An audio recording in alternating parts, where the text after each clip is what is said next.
Hello friends, இந்த வீடியோவில் என்ன பார்க்க போகிறோன்னா, மே மாதம் வர 2026ஆம் வருஷம் அபிஜித் நட்சத்திரம் எப்போ வருதுன்னு பார்க்கலாம். இது வந்து ரொம்ப சக்தி வாய்ந்த சூட்சுமமான நேரம்னு சொல்லுவாங்க அபிஜித் நட்சத்திரத்தை.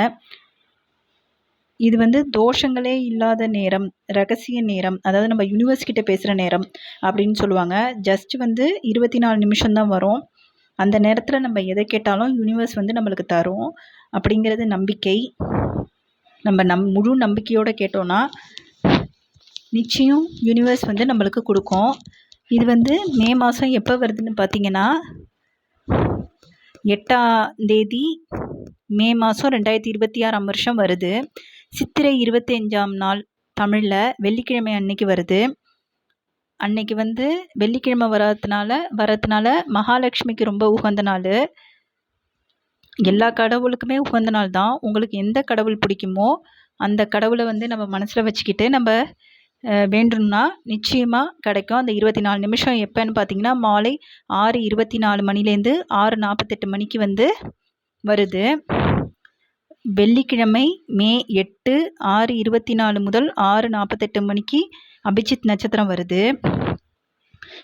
இந்த நட்சத்திரத்தை நம்ம வேண்டணும்னா, முழு நம்பிக்கையோடு வேணும்னா நம்மளோட வாழ்க்கையே மாற்றும் நேரம்னு சொல்லுவாங்க. இதை மொத்தம் 27 நட்சத்திரங்கள் உள்ளது. அதில் வந்து 28வது நட்சத்திரம் தான் அபிஜித் நட்சத்திரம்னு சொல்கிறாங்க.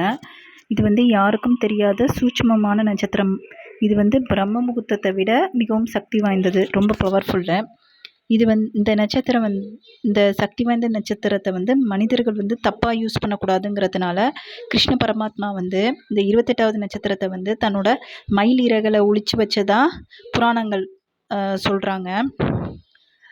புராணங்கள் சொல்லுது. இந்த நட்சத்திரம் வந்து டெய்லி வராது, மாதத்துக்கு ஒரு தடவையோ 2 தடவையோ 24 நிமிஷம் வரும்.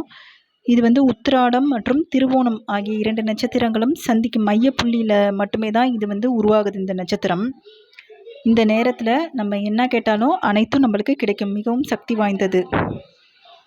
இப்போ அபிஜித் முகூர்த்தத்துக்கும் அபிஜித் நட்சத்திரத்துக்கும் என்ன டிஃப்ரென்ஸ்னு பார்த்தோன்னா, இது தினமும் மதிய வேளையில் வரும். இது வந்து ஒரு சுப முகூர்த்தம்னு சொல்லுவாங்க. அபிஜித் நட்சத்திரங்கிறது மாதம் 1 முறையோ 2 முறையோ வரும். இது வந்து உத்திராடமும் திருவோணமும் சந்திக்கும் புள்ளியில் தான் நம்மளுக்கு வந்து அபிஜித் நட்சத்திரம் வரும். இது வந்து டெய்லி வர அபிஜித் முகூர்த்தத்தோட 1000-10,000 மடங்கு மிகவும் சக்தி வாய்ந்தது. நம்ம டெய்லி வர அபிஜித் முகூர்த்தத்தில் நம்ம சுபகாரியம் எல்லாமே பண்ணலாம். டெய்லி வேண்டுதல் இருக்கிறது எல்லாமே பண்ணலாம். ஆனால் அபிஜித் நட்சத்திரங்கிறது அதோட மிகவும் பவர்ஃபுல்லுங்கிறதுனால அதில் நம்ம நம்பிக்கையோடு எதை வேண்டினாலும் நிச்சயம் நம்மளுக்கு வேலை கிடைக்கணுமா வேண்டிக்கிட்டோன்னா அதுக்குன்னு ஒரே ஒரு மாதத்தில் வேண்டிக்கிட்டு கிடைக்கலன்னு சொல்லாமல் மாதம் வர அபிஜித் நட்சத்திரத்தில் நம்ம வேண்டிக்கிட்டே இருந்தோம்னா, நம்பிக்கையோடு வேண்டிகிட்டு இருந்தோம்னா கண்டிப்பாக ஒரு நாள் கிடைக்கும். வேலை கிடைக்கணுமா, கல்யாணம் ஆகணுமா, பிள்ளைங்க படிக்கணுமா, எதுவாக இருந்தாலுமே இந்த அபிஜித் நட்சத்திரத்தில் அந்த 24 நிமிஷத்தில் நம்ம நம்பிக்கையோடு வேண்டணும். முழு நம்பிக்கையோடு வேணும்னா நிச்சயம் நடக்கும். இப்போ மே 8ஆம் தேதி வருது. 24 நிமிஷம் மாலை 6:24லேருந்து 6:48 முடிக்கும் வருது. இது வந்து வெள்ளிக்கிழமைங்கிறதுனால மகாலட்சுமிக்கு ரொம்ப உகந்த காலம். அதனால் நம்ம அந்த 24 நிமிஷத்தில் வந்து மகாலட்சுமி ஸ்லோகத்தை சொல்லலாம்.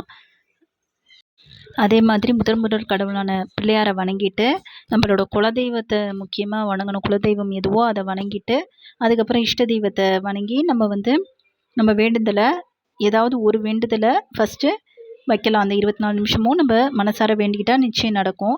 ஃபஸ்ட்டு வந்து 6 மணிக்கெல்லாம் சாப்பிடாமையும் இருக்கலாம். இல்லைன்னா பால் பழம் இந்த மாதிரி சாப்பிட்டுட்டு கூட விரதம் இருக்கலாம்.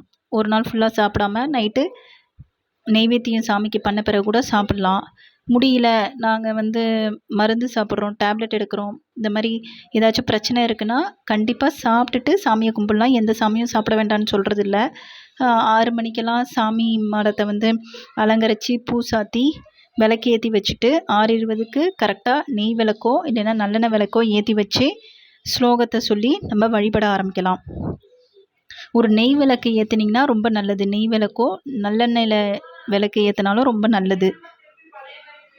6:28க்கு நம்ம அந்த வேண்டுதலை சாமிகிட்ட வச்சுட்டு கற்பூர ஆரத்தி காட்டி கற்கண்டோ பழமோ இல்லைன்னா ஏதாவது திராட்சை எதை வேணாலும் நம்மளால் எது முடியுதோ அதை வச்சு நைவேத்தியம் பண்ணலாம்.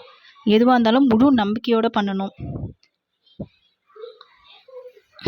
மே மாதம் எப்போ இந்த அபிஜித் நட்சத்திரம் வருதுங்கிறத நோட் பண்ணிக்கோங்க. செல்ஃபோனில் ரிமைண்டர் வச்சுக்கோங்க. மே 8, 2026 சித்திரை 25 வெள்ளிக்கிழமை அன்று மாலை 6:24லேருந்து 6:48க்கு வருது. இது வந்து மிகவும் சக்தி வாய்ந்த நட்சத்திரம், மிகவும் சூட்சுமமான நேரம். இதை யூஸ் பண்ணி நம்ம கோரிக்கையை சாமிக்கிட்ட வைப்போம். இந்த வீடியோ உங்களுக்கு பிடிச்சிருந்ததுன்னா மறக்காமல் லைக் பண்ணுங்கள், ஷேர் பண்ணுங்கள், சப்ஸ்கிரைப் பண்ணுங்கள். விஷ்ணு வேலவா விஷனுக்கு சப்போர்ட் பண்ணுங்கள். தேங்க்யூ.